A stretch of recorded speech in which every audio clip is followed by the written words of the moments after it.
All right, welcome back for the Star Trek Rewatch. I do this every Thursday, and we've made it to the infamous season 3. Today's episode is Spock's brain. I'm sorry. The good news is next week we have a really great episode. So let's just get through this one.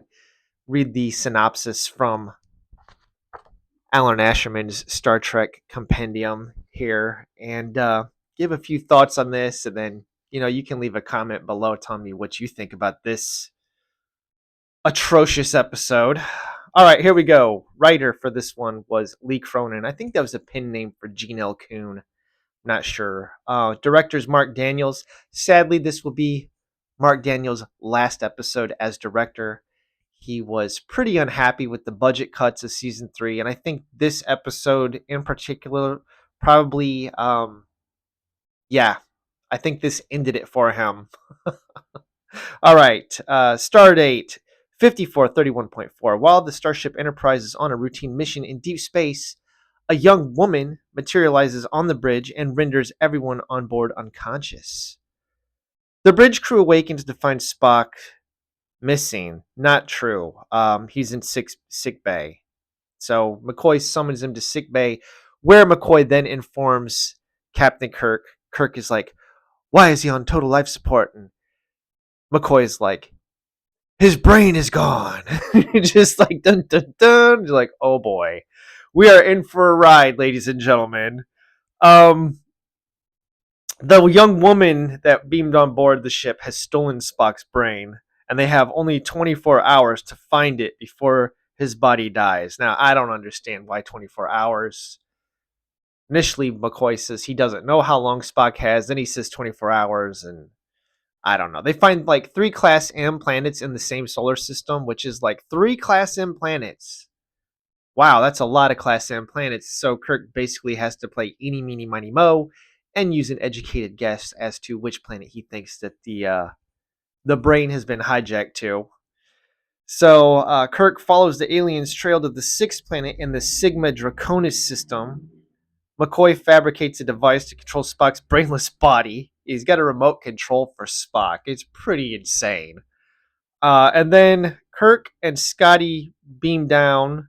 Okay, McCoy, Spock's brainless body, Kirk and Scotty beam down to the planet's surface. I think they have a couple of red shirts with them. Sadly, I thought that these two guys maybe were prime candidates to get, 86th. No red shirt deaths in this episode.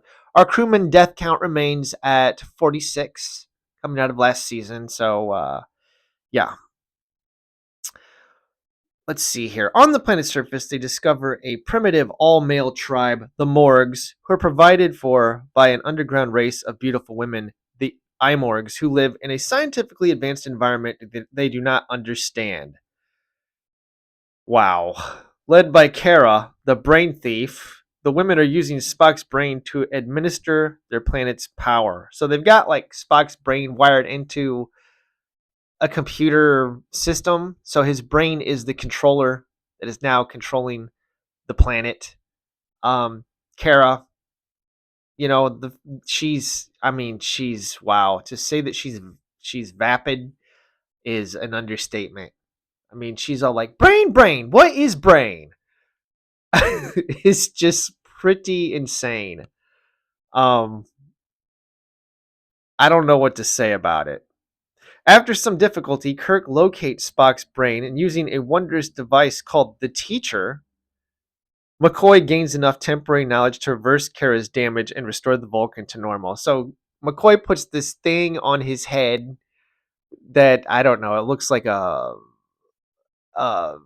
what do they do? A hair dryer from a women's salon with a bunch of spikes all over it.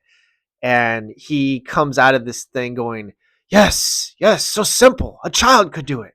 A child.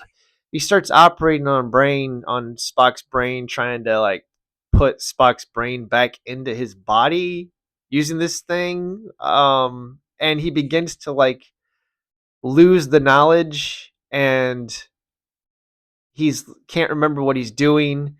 So Kirk is like, hook Spock's vocal cords to the brain. Like how do you hook vocal cords to the brain? Like, don't think about it too much, or you're gonna lose your brain. All right, this is this is just what? It makes no sense.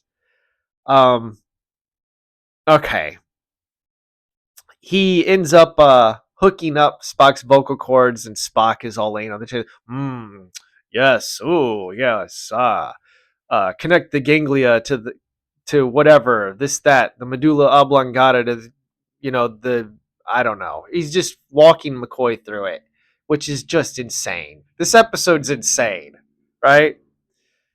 Um, yeah, so that's it. McCoy hooks his brain back up.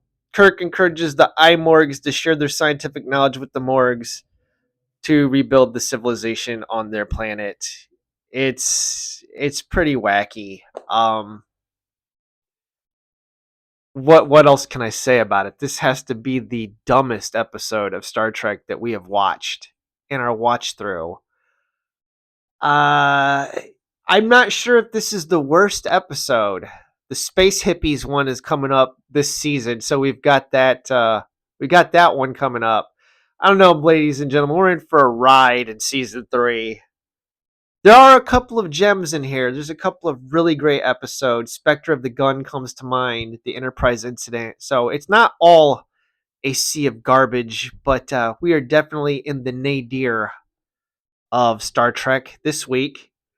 So let me know what you think below in the comments section. I don't really have anything else for this one. As always, thanks for watching and have a wonderful day.